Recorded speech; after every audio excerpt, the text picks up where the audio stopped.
फलों को तोड़ लेता हूँ, फिर इनके स्वाद का आनंद लूंगा।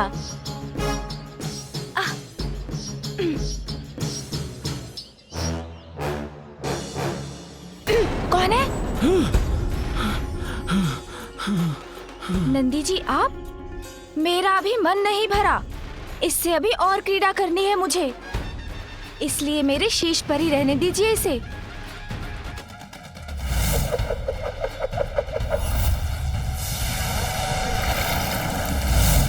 दंड?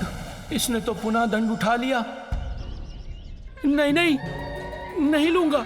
बालक, तुम इसके साथ क्रीड़ा करते रहो जब तक तुम्हारी इच्छा करे।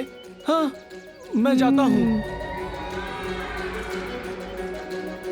प्रभु, मैंने उनके सिर से चंद्र को लेने का प्रयास तो किया, किंतु उन्होंने मुझे दंड दिखा दिया।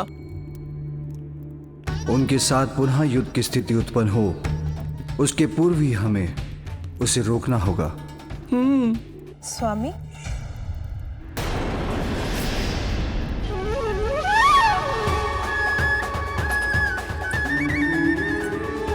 माता, माता यहाँ आ रही हैं।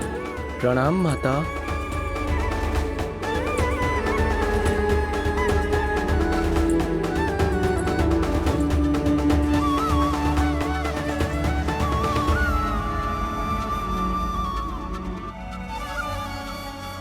उत्तम, अति उत्तम। तुम सभी ये ले आए, तो अब मैं अपने पुत्र को भोजन करा सकूंगी। किंतु वो है कहाँ?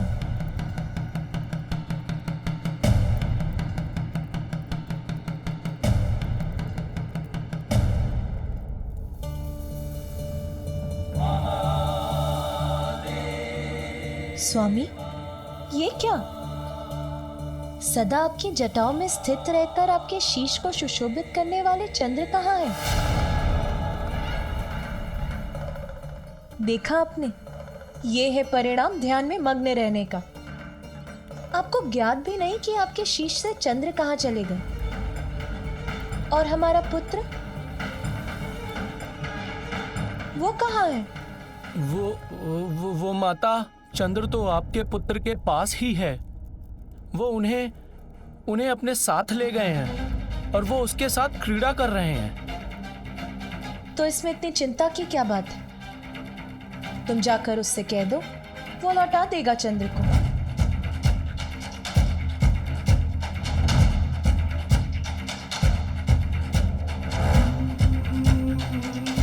क्या हुआ? मैंने कहा ना, जाकर मांग लो उससे चंद्र को। तो फिर विलंब क्यों कर रहे हो आप सभी? जाते क्यों नहीं? दीदी, दीदी, माता तो आप ही बताओ। माता, हम सभी ने प्रयास तो किया, किंतु वो तुम माता प्लाया तमाले ताले आता पर होता है, क्योंकि वो तो माता, हम गए थे उनके पास, किंतु उन्होंने चंद्र देने से मना कर दिया। माता, उन्होंने अपने हाथ में दंड ले रखा है। पिछली बार उनके हाथ में दंड था तो स्थिति नियंत्रण के बाहर चली गई थी। और माता, अब तो उसके पास दंड भी है और तंत्र भी है। बस शांत हो जाओ तुम सभी। नटखट अवश्य है मेरा पुत्र, किंतु है तो एक बालक ही ना। चंद्र को क्रीड़ा की कोई वस्तु समझकर ले गया होगा। इसमें दोष मेरे पुत्र का नहीं, उसके बड़ों का है, जो जगत के प्रति अपने दायित्व निभाने में इतने व्यस्त हो जाते हैं कि अपने पुत्र का ही ध्यान नहीं रख पाए। किंतु आप सभी चिंता मत करिए, मेरा पुत्र अभी चंद्र को ले आएगा। पुत्र, तुम्हारे पिता के शीश पर स्थित रहने वाला चंद्र क्रीड़ा की वस्तु नहीं है, साक्षात चंद्रदेव के प्रतीक हैं। उनके अपने स्थान पर ना होने से चंद्रदेव भी प्रभावित हो रहे हैं। इससे सृष्टि का भी अहित हो रहा है। उन्हें शीघ्र लौटा दो पुत्र, शीघ्र आओ यहाँ। अभी आया माँ।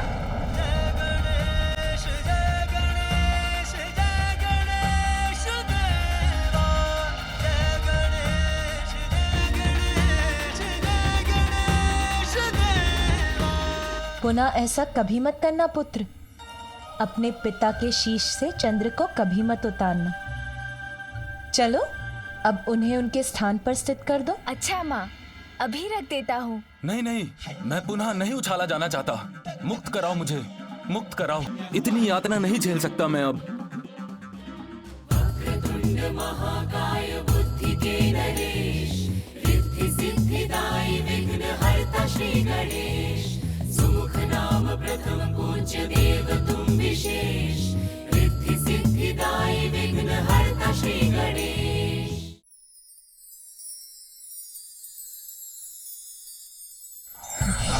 ये क्या? वहां वहां अवश्य कुछ ना कुछ तो परिवर्तित हुआ है। मैं पुनः महादेव के मस्तक पर स्थित हो गया हूँ। मैं रक्षित हो गया हूँ। अब सब कुशल है। स्वामी, इस घटना के परिणाम स्वरूप आपको ये तो ज्ञात हुआ कि देवी पार्वती के पुत्र क्या कर सकते हैं। अब ज्ञात हो गया है मुझे। नटखट है पार्वती नंदन, किंतु माता पार्वती और महादेव उन्हें संस्कार अवश्य देंगे। पिताश्री, मेरी ये भूल भी क्षमा करें। भविष्य में मैं कभी भी चंद्रमा के साथ क्रीड़ा नहीं करूंगा।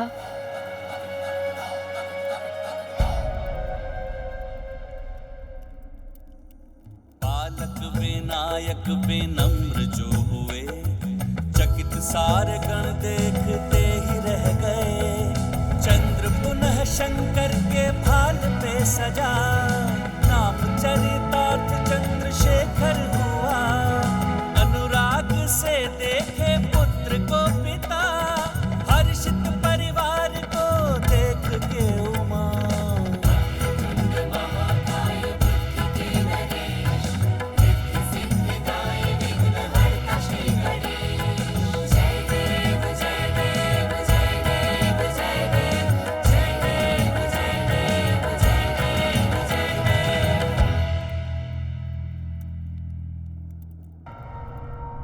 परमपिता ब्रह्मदेव, वो दुष्ट दानव भोलेनाथ और माता पार्वती के बालक के विषय में जानने के लिए इतना उत्सुक क्यों था, ये जानने के लिए मैं स्वयं उत्सुक हूँ पिताश्री।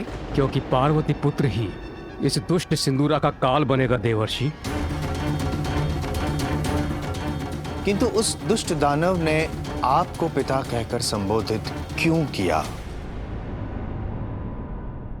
देवर्षि नारद, आपका भ्राता एवं मेरा पुत्र ही है ये दुष्ट सिंदूरा, जो मेरी जमभाई से ही उत्पन्न हुआ था।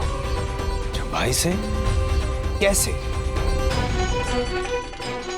मैं अपने ध्यान में लीन था, किंतु अचानक क्षण भर के लिए मेरी एकाग्रता भंग हुई। सृष्टि रचयिता का ध्यान भंग होना सृष्टि के प्रति उचित नहीं है।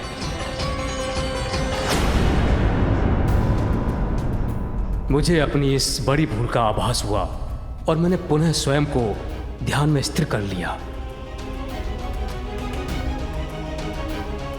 मैं निश्चिंत था कि मेरी इस त्रुटि से सृष्टि की कोई क्षति नहीं हुई, किंतु अनायास मुझे जमभाई आ गई और मेरा मुख खुल गया।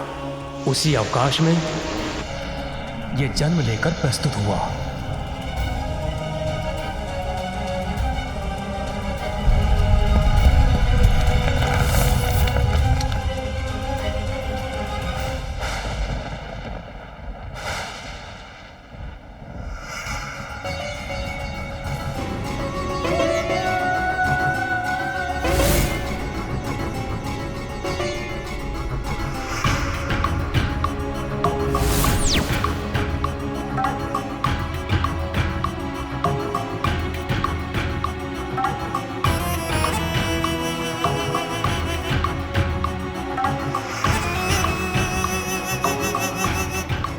प्रणाम पिताश्री।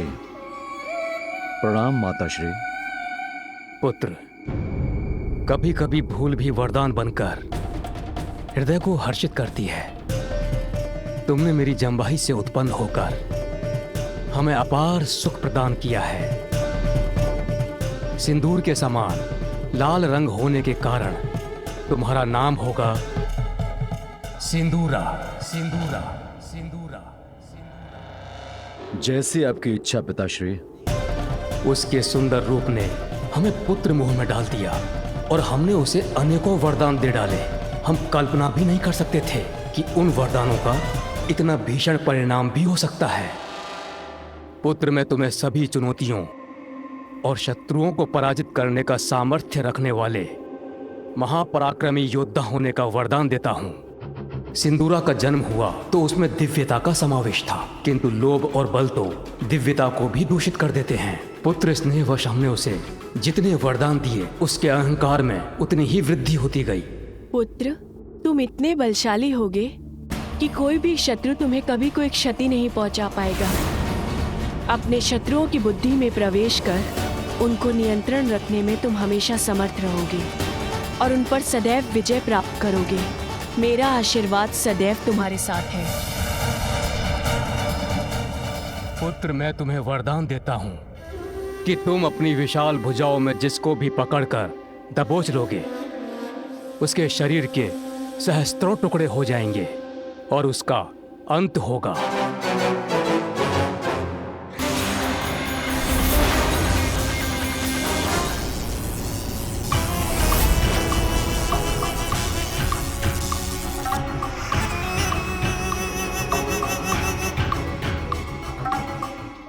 अब कोई नहीं टिक सकता मेरे समक्ष, न देव, न दानव, न यक्ष और न मनुष्य। कोई वध नहीं कर सकेगा मेरा। अब मुझे किसी से कोई भय नहीं। अजय हो गया है सिंदूरा।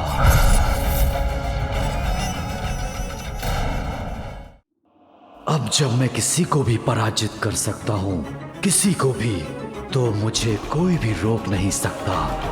ऐसी अपार शक्ति का स्वामी हूं मैं कि इंद्र और दिक्पाल भी मेरे समक्ष नमन करने पर विवश हो जाएंगे। त्रिलोक का अधिपति बनूंगा मैं और मेरे सेवक बनेंगे समस्त देवता।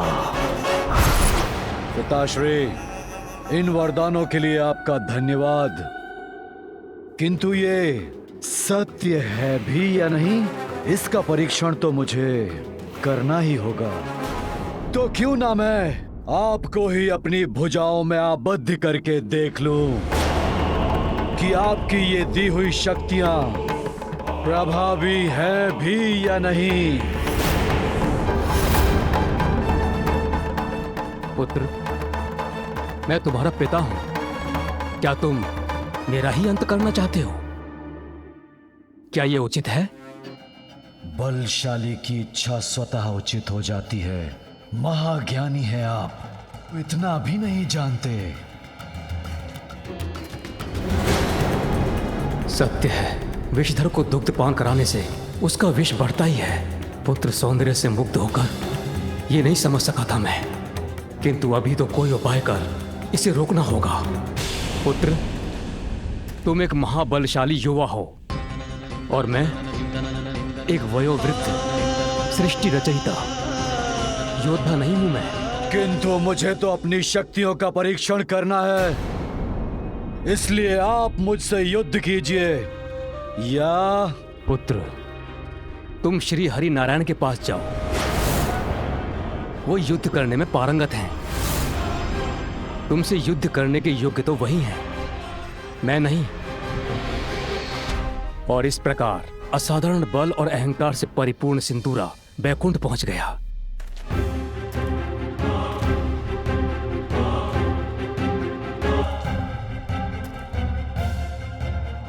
नारायण,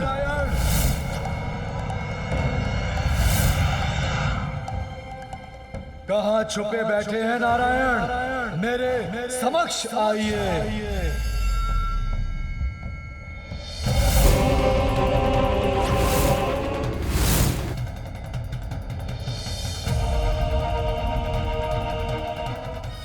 ये आप क्या कर बैठे ब्रह्मदेव? अब मोहग्रस्त पिता के अविचारपूर्ण वरदान के कारण त्रिभुवन को यातना सहनी होगी।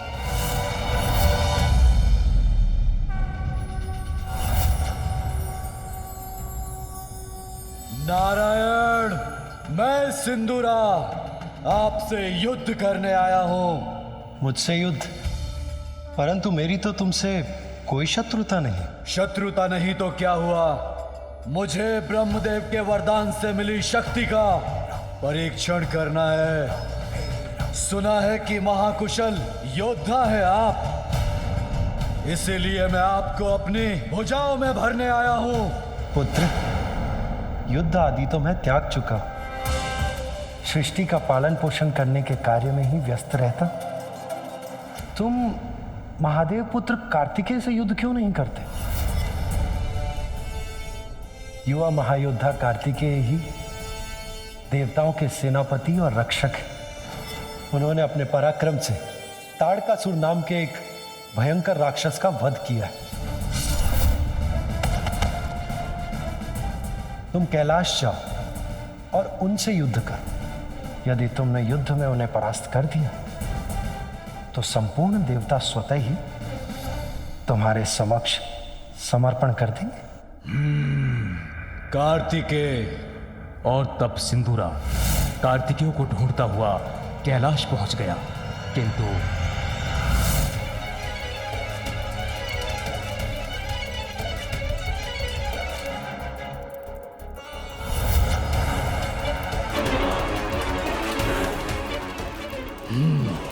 तो ये है कैलाश। यही मिलेगा वो महायोद्धा शिवपुत्र कार्तिकेय।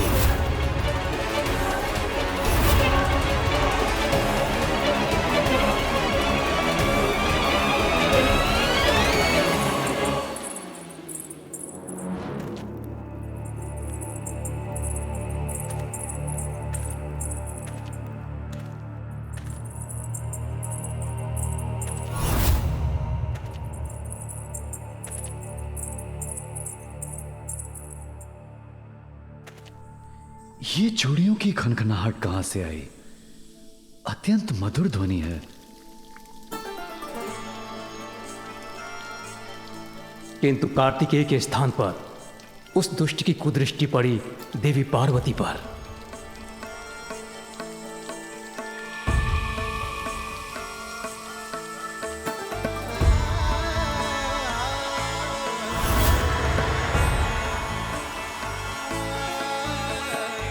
इन देवी के अपार सौंदर्य ने तो मेरा मन मोह लिया।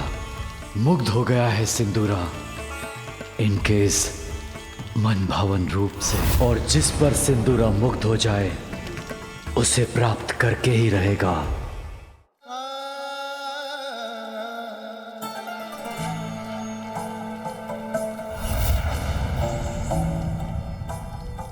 संयोग से उस समय महादेव और कार्तिकेय दोनों ही वहां उपस्थित नहीं थे।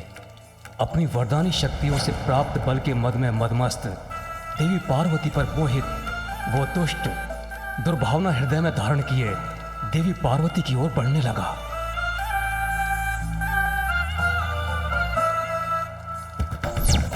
ये वही समय था जब देवी पार्वती संतान प्राप्ति की प्रबल कामना मन में धारण कर अपनी कल्पना से उसकी छवि को चित्रित कर रही थी। जब सिंदूरा उनके समीप पहुंचा, उसी समय देवी पार्वती द्वारा चित्रित उस छवि से ही एक प्रकाश पुंज उत्पन्न हुआ और सिंदूरा से टकराया और वो दुष्ट कैलाश के बाहर जा गिरा। जिस पुत्र ने जन्म से पूर्व ही सिंदूरा से अपनी माता देवी पार्वती की रक्षा की, उसको सिंदूरा के पग पग का भान है। विघ्नहर्ता श्री गणेशा, श्री गणेशा, श्री गणेशा, विघ्नहर्ता श्री गणेशा, श्री गणेशा, श्री गणेशा, विघ्नहर्ता श्री।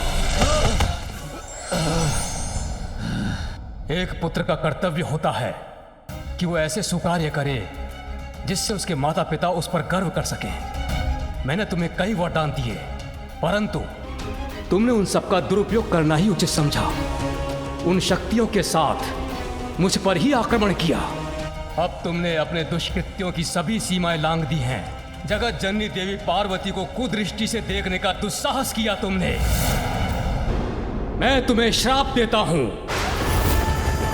अपनी दिव्यता खोकर तुम असुर बन जाओगे। जिन देवी को तुमने कुदृष्टि से देखा, उन्हीं का दूसरा पुत्र तुम्हारा वध करेगा। महादेव और देवी पार्वती का दूसरा पुत्र तुम्हारा काल बनकर प्रकट होगा।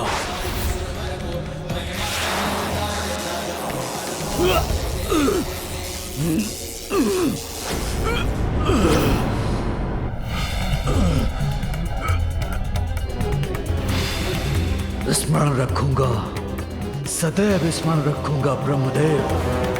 मुझे कुरूप बनाने के लिए कभी क्षमा नहीं करूंगा आपको।